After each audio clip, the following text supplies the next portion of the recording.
Hi hello friends, అందరూ ఎలా ఉన్నారు? బాగున్నారని ఆశిస్తున్నాను.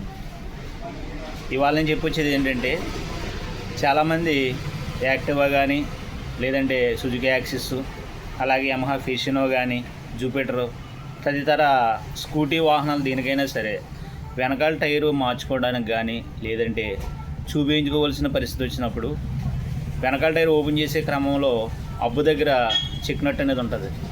అది కొంతమందికి రావట్లేదు కొన్ని వాహనాలకి. అలాగే నట్టు వచ్చినా కానీ డ్రమ్ స్టక్ అయిపోయి రాకపోవడం, ఇబ్బంది పెట్టడం జరుగుతుంది. ఇటువంటి సమయంలో చాలామంది ఏంటి అని అంటే నట్టు హీట్ చేయించడం, లేదంటే యువతల గేర్ బాక్స్ ఓపెన్ చేయించి లోపల నుంచి యాక్సిల్ కొట్టించడం, అది చాలా పెద్ద పని చేయించడం జరుగుతుంది. దానివల్ల ఈ హీట్ ఎప్పుడైతే చేయించామో డ్రమ్ కూడా కొంచెం మెత్తపడడం జరుగుతుంది. దానివల్ల గమ్ముని ఏదైనా గోతులు పడినప్పుడు అది మెత్తబడి ఇరిగిపోయే అవకాశం ఉంటుంది.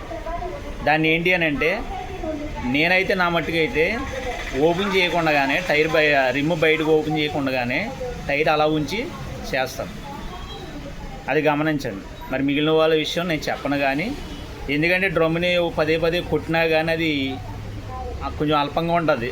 ఎక్కువ సుత్తి దెబ్బిచ్చి కొట్టినా ఇరిగిపోవడం జరుగుతుంది. ఈ డ్రమ్ ఓపెన్ చేసే పరిస్థితి అవసరం లేకుండా బండినే రిమ్ ఉంచి టైర్ మార్చి పెడతాను నేను. గమనించండి. ఒకవేళ ఎంతవరకు రాకపోయినా దూరంగా ఉన్న వాళ్ళైనా సరే, ఒకవేళ అయినా మీకు ఇటువంటి పరిస్థితి ఎదురవుతే అలా ఉంచి మార్చేలా చూసుకోండి. హీట్ చేయించడం వల్ల రిమ్ మెత్తపడుతుంది. లేదు ఎవరు గేర్ బాక్స్ ఓపెన్ చేయించడం అంటే మళ్ళీ 1000-1500 రూపాయలు దానికి అదనంగా ఛార్జ్ అవ్వడం జరుగుతుంది.